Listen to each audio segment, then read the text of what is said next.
Surprise, Ma! Happy birthday, Lola! Hi, Lola. Happy birthday. I love you.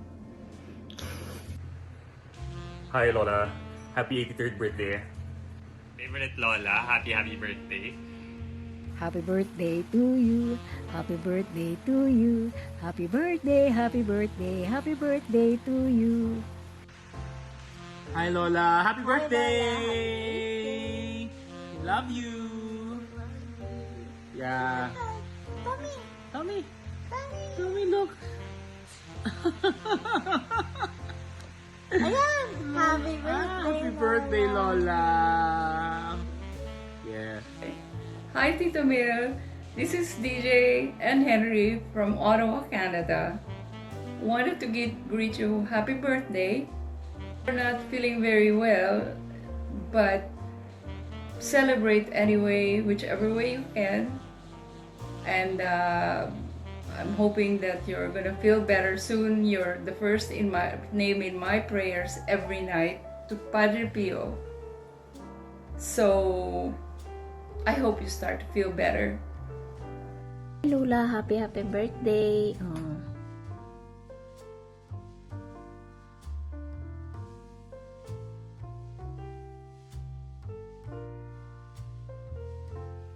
That's right, Lola. Lola is kind She's strong. and cute. For her birthday, we wish her good health Happiness. and for her to be able to attend her wedding. Love you, Lola. Love you. Happy birthday. To my ever-caring, always encouraging, always positive favorite Lola, happy birthday. Describe Mommy. Mommy is M, maganda, lalo na yung legs, at saka yung skin. I is may integrity, hindi matatawaran, talagang yung values napaka intact, solid. L, loving mommy. And hindi lang siya loving mommy to us, but to so many people. She has a big heart. That's why we love mommy and we are so proud of you, Ma. Role model too. Love you, Ma. Hi Lola. How do we describe Lola? She's funny She is kind. and she's strong. I describe Mommy Meal. Loving. Loving, yes. Gentle, sweet, yes. So great words, great description. Tommy? Yan.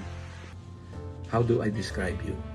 Isa kang very simple person. Funny to be with. Na-appreciate mo lagi yung mga kwentong King Koy. Since way back 1983, nung magkasama tayo sa Clinical Pastoral Education. And you are always very supportive and appreciative of me. I was then preparing for my ordination and isa kang naging inspiration ko. Thank you so much dahil on my ordination day, you were there. And then, thank you for bringing me closer to your family. Thank you for making me a part of your family celebration. And up to now, the friendship remains and mas lalong lumalakas. You keep always in touch with me. Thank you for your mga messages. And in spite of the fact na ang dami mo ng pinaglabanan sa kalusugan, you are still, the faith remains strong.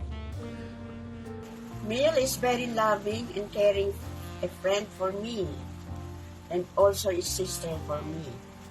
She always remember to keep in touch with me. Bilang kaibigan, sa akin ay napakaswerte ko at kayo po ay naging parte ng buhay ko.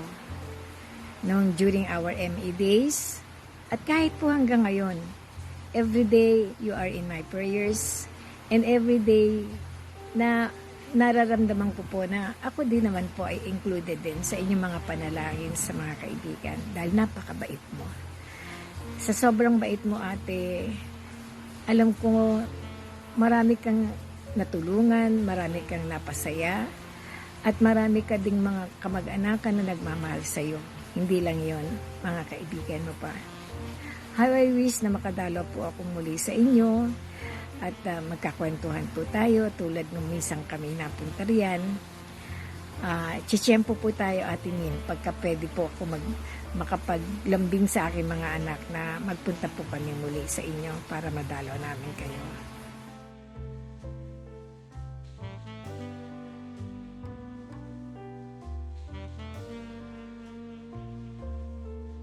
What are our memories with Lola?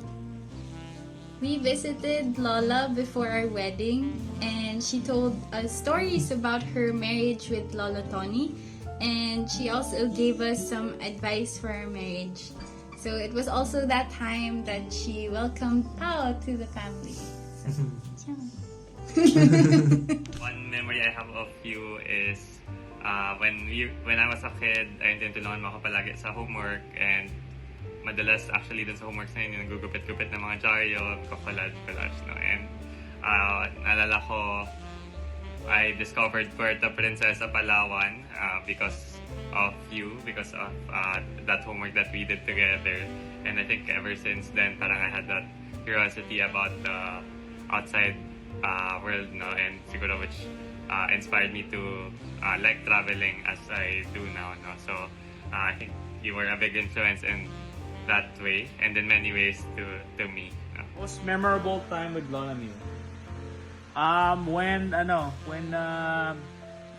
Lola finally met Tommy. Yes, same. Ano yung unforgettable moment ko sa iyo? It was September 19, 2019. Ano iyon? Galing ako ng Bicol. It was my birthday. And dumating yung plane ng around 6 o'clock na. And then ako ay dinala sa isang kaibigan na doon may handaan para sa aking surprise birthday celebration. I was turning 56 at that time. And isa sa mga inanyayahan which really surprised me so much, ikaw dumating. In spite of the fact na mahina ka, but you made it. That was so touching on my part. Hindi ko makakalimutan iyon. Thank you kay Amor for allowing Mami Mil to join me on that very surprising birthday celebration. Ano yung wish ko sa iyo? I wish you the joy that comes from a life we live. Yung madama mo lagi na no more regrets, and you feel so much love by your family, and you are very much at peace. May your birthday be always an occasion for you to always remember that you are indeed a very special person to your family, to me, and to others. Happy 83rd birthday. Wala man ako, wala din Sister Emmy, but we promise you, magkakaroon tayo ng unforgettable bonding this year. Enjoy your very, very special day. God bless you. Our memorable days during our solo parents support group, and also a exclusive beta member. I could always remember yung mga good memories natin na every Sunday nakikita tayo sa EDSA Shrine para magsimba ng 11 o'clock. And then afterwards, magla-lunch out tayo at maghapon na tayo magkasama. Nagkukwentuhan, uupo sa isang lugar, magkukwentuhan, reminiscing the past. And then, uuwi na tayo pag malapit ng mag-alas 5. Di po ba? Naging masaya din naman tayo kahit dalawa lang tayo.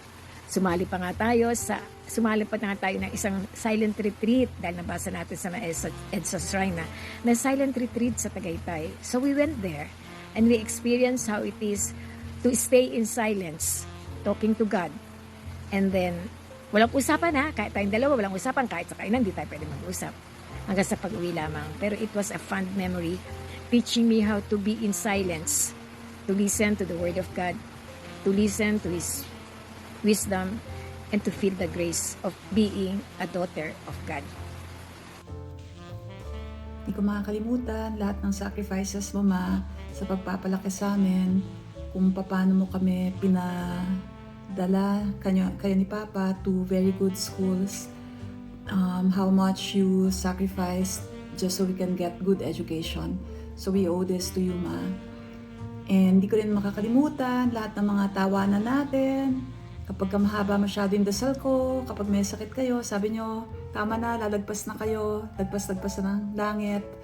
Yung mga moments na bigla na tayong bubungis-ngis. So, ang dami nating masasayang moments, Ma. So, I wanna cherish all of those. Thank you for all the happy memories. Thank you. I love you, Ma. I have this one of my favorite moments with you growing up. I'm not sure if naalala niyo pa. Pero back in college in LaSalle, I joined Animo Biz. It was a bazaar where I sold fruits dipped in chocolate. And back then, for me to do that, I needed a ref. Pero sa dorm, sobrang liit lang ng ref ko. So, I asked you kung pwede tayo muna mag-switch ng ref. Kasi yung ref sa bahay, syempre, mas malaki. Pwede ako mag-store ng mas maraming fruits and chocolate. And after 3 months of doing that, pumunta ako sa Ridgemont. And then, kumuha ako ng water from my mini fridge that I gave you as a placeholder for the last one. Tapos hindi siya malamig. And then, sabi ko, Lola, buti okay lang sa inyo, di malamig na tubig. Tapos sabi nyo, miss ko na nga malamig na tubig. And then, na-realize ko, you were being so generous and supportive. Kasi nag-TS ka for that long na wala kang malamig na tubig para lang support yung venture ko. Even though it was really a super small venture. And it's just one of the events that you showed us how to be selfless, supportive. And for moments like that, we love you very much. At nung samalig pa tayo, naalala ko, tuwing tapos ng tanghali, pumupunta ka na sa kabilang bahay para maglaro ng mahjong. At sinasama mo ako pupunta ng EDSA para magsimba pagkatapos mamasyal sa mall. At after 20 years, nagbalik ako para makasama ka sa araw ng iyong birthday. I love you so much, Manong Man. Nalala ko nung kumain tayo sa sa KFC sa Di Castro. Tapos hanap tayo ng gravy. Yun pala, kahanap na natin, akala natin soup. At tapos tinatanong natin, anong klase ng soup to? Bakit palapot? Tapos tawanan tayo ng tawanan. Yung pala, gravy pala yun. Tapos nakaihi-ihi na ako, kakatawa. Kasi natatawa talaga ako. Kaya hanap tayo ng gravy, yun lang. Tapos, salamat Lula sa mga pangaral mo. Marami akong natutunan. Sa loob ng 13 years, magpo-14 years na pala ako. Ang tagal ko na. Salamat dahil tinuring mo rin akong parang yun, totoong apo, ganun. Marami akong natutunan. Saka madali mo ring masaya. Madali kang patawanin. Tawanan lang tayong tawanan.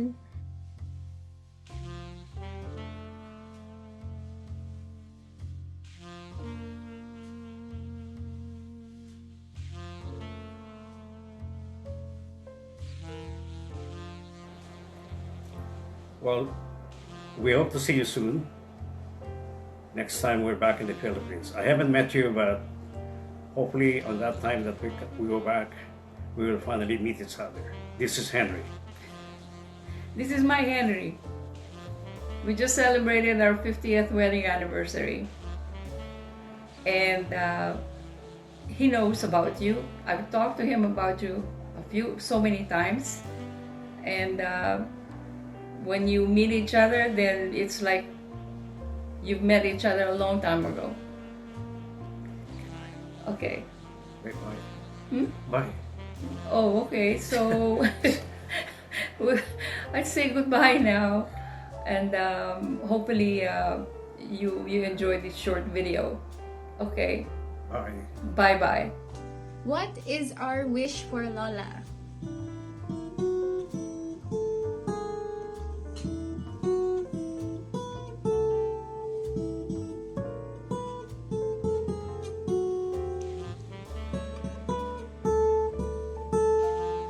Happy birthday, Lola! We Love you. Hi, Mom Emil. My prayers and best wishes to you as you celebrate your 83rd birthday. You are so much blessed, so much love, and we thank God for this. Hi, Mil. Happy 83rd birthday. I wish you good health and more birthdays to come. See you soon. Happy birthday. I'm here in Iloilo. Ate Neil, happy 83rd birthday. Hindi man po ako personal na makabati sa inyo, pero alam nyo sa puso nyo kung gaano ko kayo kamahal. Ang birthday week ko sa iyo, Ate Neil, as always is, may God bless you, keep you always in His care, in His loving care, and to improve your health. Para na sa ganon, makapaglakwatsa tayo ulit na dalawa. Sorry, Ate Neil, hindi na ako nakabalik dyan, pero one of these days, I will be able to visit you again. At sana may makuha tayo magdadrive papunta sa inyo. How I wish, ate, na magkasama tayo today, kaya lang po, yun nga, may kasal akong pinuntahan at umuulan po dito pag uwi ko ngayon. Kadarating ko lang po, wala pa ako, siguro 30 minutes. Kaya nangako po ako na magbi-video call ako sa inyo at magbi-video greeting pala ako sa inyo. Kaya hayaan mong kantahan kita ulit ng Happy Birthday to you, Happy Birthday to you, Happy Birthday, Happy Birthday, and I love you so. Happy birthday, Ate Mi. Love you. Mahal ko po kayo. God bless. Shalom. So I wish you a happy birthday, and sana mawala lahat ng pain that you're experiencing now para makalabas and hopefully makapag-travel pa din tayo. Kahit at least nakavisit lang dito sa new home ko. And at least makahug ka ng tree, which you always love to do before. No?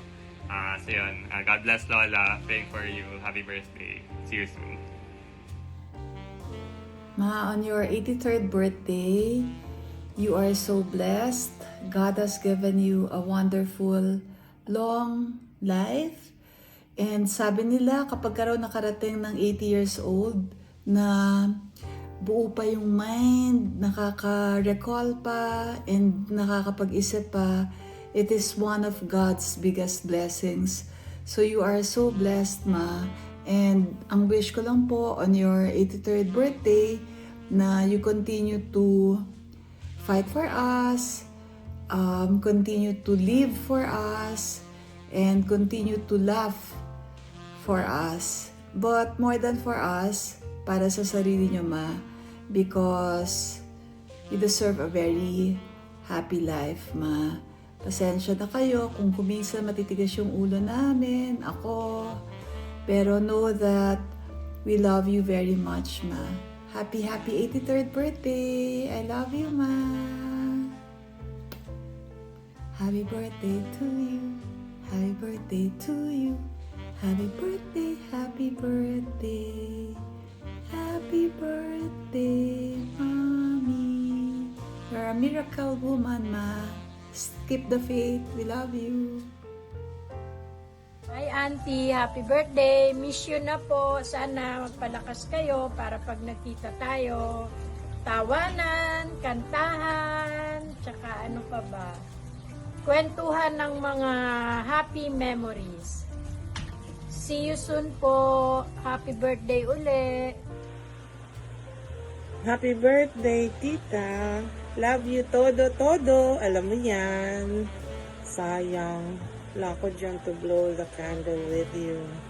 Hope you feel better. And labas tayo, tita, pag okay na kayo. God bless you po. I will offer mass for you tomorrow. Hello, Manang Meng. Happy birthday.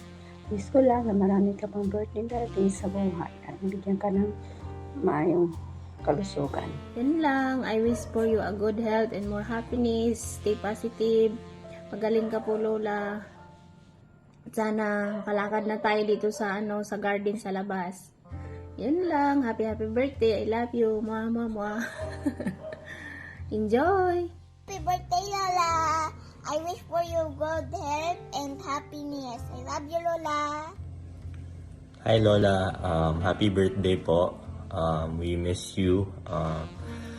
And I'm really blessed to have a Lola like you who's very caring and supportive. And sorry po na hindi kami makapunta dyan today to celebrate your birthday with you. Pero I will see you soon. And yun, I hope you stay healthy and see you soon, Lola. We love you po. Happy birthday, Auntie Mil. Wish you good health and happiness always. Love you. Mwah. Happy birthday. Delilah, say happy birthday. Happy birthday. Happy birthday. We're not there today on the 17th kasi malakas yung ulan. But I hope you had a good day, good food, and we'll see you soon. My wish for you for this birthday, of course, better health and more entertainment and more quality time with family. Happy birthday, Lola. Love you. Naalala ko nung bata ako, tinanong niyo ako, up to what age ko kayo gusto mabuhay? And I remember saying 100. So may 17 years ka pa to grant that wish. And then, wish for Lola Mil. More time with Tommy. Tommy, look. Say that to Lola. Tommy. Love you, Lola. Love you. Pahinga po kayo. So we can see you again. Aba.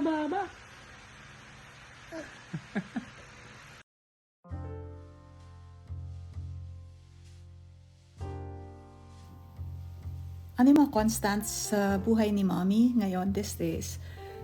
Candy Crush. Hindi pwedeng hindi mag-Candy Crush. Pag nasa ospital na, hahanapin pa rin yung kanyang tablet kasi kailangan niya mag-Candy Crush. So yun yung sekreto ni Mommy, kaya sharp yung mind. Number 2, kailangan updated si Mommy sa lahat ng mga balita. At pag meron talagang kakaibang balita, for sure, i-forward niya yan sa'yo. So thank you, Ma, for being my collator ng mga news. So ang favorite namin si Secretary Ronald Llamas, sina Christian Esguerra. So yung mga lagi namin sinusubaybayan na sa news sa politics. Number 3, si Mommy laging may music. Music is what keeps Mommy happy. Kaya happy siya pagka naririnig niya tayong kumakanta. So si Engelbert Humperdinck, yung mga favorite nila ni Papa, mga nakaka-happy yan kay Mommy. Ano pa bang mga nakaka-happy kay Mommy? Yung mga doggies niya, yung mga plants niya, hindi niya maiwanan yung bahay natin sa ridge kasi hindi niya maiwanan yung mga mahal niyang mga babies, mga furries, and her beautiful plants. And si Mommy, syempre, malaki yung puso, marami siyang minamahal, at minamahal din siya. So, si Mommy is a miracle woman kasi talagang nalalagpasan niya yung mga trials ni God kasi lagi niyang ino-offer to Jesus. Kaya si Mommy pagka na-anoint, talagang lalakas si Mommy kaagad. Kasi she's been a very faithful servant of Christ. Si Mommy, nako, updated talaga sa mga sports, sa mga volleyball, basketball, and talagang nakamonitor siya sa mga games ng apo niya, na si Joshua, sa Ateneo. And syempre, number 1 fan din siya ng lahat ng apo niya, hindi lang naman si Josh. So, lahat ng kanyang 9 apos, mahal na mahal ni Mommy. So, syempre si Mommy, she's the best mom to Anna and Noni and me. So, ang dami pa na yung ang hirap i-define si Mommy. But if we will define her, maybe it's her love for Christ, love for Papa, love for her children, love for her children-in-law, and mga 9 apos niya. And ngayon, meron pa siyang baby Tommy, her grand-apo. So, si Mommy, napakalaki ng puso. Ma, we love you so much. On your 83rd birthday, sana po lalo kayong lumakas. Kasi marami pang mangyayari, kakasal pa si Michelle, dadami pa yung mga apo niyo sa tuhod. And the best is yet to come. So, keep the faith, Ma, and stay happy. Choose to be joyful always. We love you, Ma.